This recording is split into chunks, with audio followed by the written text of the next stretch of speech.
অসমৰ অসমত এটা কথা স্পষ্ট যে আজিৰ তাৰিখত অসমৰ যিসকল ভাৰতীয় সংস্কৃতিক বিশ্বাস কৰে অসমখনৰ সমন্বয় অসমৰ উন্নয়নক বিশ্বাস কৰে সেইসকল মানুহ হিমন্ত বিশ্ব শৰ্মা ডাঙৰীয়াৰ লগত আছে আৰু ভাৰতীয় জনতা পাৰ্টিৰ লগত আছে গতিকে যেতিয়া এই সকল মানুহ লগত আছে তাৰ বিৰোধী মানুহবিলাকৰ ওচৰতে যাব লাগিব তে তাৰ বিৰোধী মানুহবিলাক কোন বাংলাদেশী অনুপ্ৰৱেশকাৰী কিন্তু বাংলাদেশী অনুপ্ৰৱেশকাৰীৰ ওচৰত ভূপেন বৰাও যাব অখিল গগৈও যাব গৌৰৱ গগৈও যাব CPMও যাব যিমান দল আছে সবাই যাব বাকিখিনিতো আমাৰে সমৰ্থন এইবাৰ মুখ্যমন্ত্ৰী কৈছে যে এইবাৰ মুছলিম ভোট আমি পাম আমিতো মই আজিও স্পষ্টভাৱে কওঁ যে মুছলমান মানে আমাক ভোট দিব যোনে ভাৰতীয় সংস্কৃতিক বিশ্বাস কৰে অসমৰ উন্নয়ন বিচাৰে এতিয়া সেইসকল মুছলমান যোনে আজিও পাকিস্তানৰ জয়গান গুণগান গায় সেইসকলেতো আমাক ভাল পাব নোৱাৰে কিন্তু ভাৰতীয় সংস্কৃতিক বিশ্বাস নকৰা মানুহটো আমাক ভাল পাব নোৱাৰে কিন্তু যি মানুহে ভাৰতক উন্নয়ন বিচাৰে ভাৰতবৰ্ষৰ বিকাশ বিচাৰে সেই মুছলমানে আমাক ভোট দিব তাৰ জ্বলন্ত উদাহৰণ কৰিমগঞ্জ তাৰ জ্বলন্ত উদাহৰণ চামুগুৰি যিসকলে ভাৰতক ভাল পায় অসমৰ উন্নয়ন বিচাৰে তেওঁলোকেতো আমাক ভোট দিবই 100% কংগ্ৰেছ দল বা ভূপেন বৰা ডাঙৰীয়া গোমাংসৰ সমৰ্থনত থকাটো স্বাভাৱিক কিন্তু ভাৰতবৰ্ষৰ প্ৰতিজন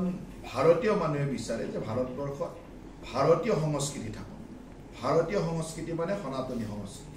সনাতনী সংস্কৃতিক গো মাতা হিচাপে পূজা কৰা হয় গতিকে ভাৰতীয় সংস্কৃতিক কেতিয়াও গো নিধন কৰা গোমাংস ভক্ষণ কৰা ইত্যাদি কথাবিলাক সংস্কৃতিৰ ভিতৰত নপৰে এতিয়া তেখেতে কোন সংস্কৃতিৰ পৰা আহিছে মই নাজানো কিন্তু ভাৰতৰ সনাতনী সংস্কৃতিত থকা মানুহে গো মাতা হিচাপে পূজা কৰে আৰু গোমাংস ভক্ষণ কৰাটো এটা অপৰাধ বুলি ভাবে আৰু সেইকাৰণে মই আশা ৰাখিছিলোঁ যে তেখেতসকলে নিশ্চয়কৈ তেনেকুৱা সনাতনী কথাই ক'ব কিন্তু ভোটৰ আশাততো এই কথাবিলাক ক'ব নোৱাৰে যিয়ে নহওক তেখেতসকলে অনুৰোধ কৰিলে পত্ৰ এখন দিলে মুখ্যমন্ত্ৰীয়ে কৰিম বুলি কৈছিলে আমিও ভাবি আছিলোঁ তেনেকুৱা পত্ৰ এখনে আহিব কিন্তু নাহাটোৱে স্বাভাৱিক আৰু এটা কথা ঠিক যে আমাৰ ভাৰতত থকা মানে ভাৰতীয় সনাতনী সংস্কৃতি বিশ্বাস কৰিব লাগে হয় বিভিন্নজনৰ যি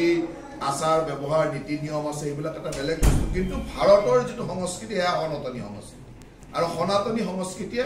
কেতিয়াও গো নিধন গোমাংস ভক্ষণ ইত্যাদি মানি ল'ব নোৱাৰে আৰু মানি নলয়ও নিবিচাৰো যিসকলে বিজেপিক ভাৰতে ভাল পাব নোৱাৰে বা ভাৰতবৰ্ষত মোদী ডাঙৰীয়াৰ নেতৃত্বত যি বিকাশ হৈছে আজি ভাৰতবৰ্ষ বিশ্বৰ পঞ্চম অৰ্থনীতিলৈকে গৈছে অসম ভাৰতবৰ্ষৰ এখন শ্ৰেষ্ঠ ৰাজ্যৰ দিশে গতি কৰিছে এইবিলাক দেখাৰ পিছত যোনে আমাৰ লগত নাথাকে সেইটো বিকাশ নিবিচাৰে উন্নয়ন নিবিচাৰে এইটো কি আৰু এটা দেশ কথা উন্নয়ন নিবিচাৰে বিকাশ নিবিচাৰে আৰু আমাক মুছলমান মানে কিয় বেয়া পাব আটাইতকৈ বেছি আমাৰ চৰকাৰৰ দিনত PMY ঘৰ প্ৰধানমন্ত্ৰী আৱাস যোজনাৰ ঘৰৰ তালিকাখন ওলাই লওক আমি কেতিয়াবা মুছলমান মানুহক মুছলমান বুলি ঘৰ নিদিয়াকৈ আছোঁ নেকি আমি কেতিয়াবা আমাৰ চৰকাৰী স্কিমবিলাক মুছলমান বুলি নিদিয়াকৈ আছোঁ নেকি গতিকে মুছলমান মানুহে বুজি পায় যে বিকাশ আৰু সম উন্নয়নৰ ক্ষেত্ৰত আমি কেতিয়াও হিন্দু মুছলমান বুলি ভাগ কৰা নাই কেৱল আমাৰ আদৰ্শগত যিটো কথা ভাৰতীয় জনতা পাৰ্টীয়ে এটা আদৰ্শক বিশ্বাস কৰে সেয়া হ'ল ভাৰতীয় সনাতনী আদৰ্শ সনাতনী সংস্কৃতিৰ যোনে বিৰোধিতা কৰে সংস্কৃতিৰ বিৰুদ্ধে যোন থাকে তাৰ বিৰুদ্ধে আমি আছোঁ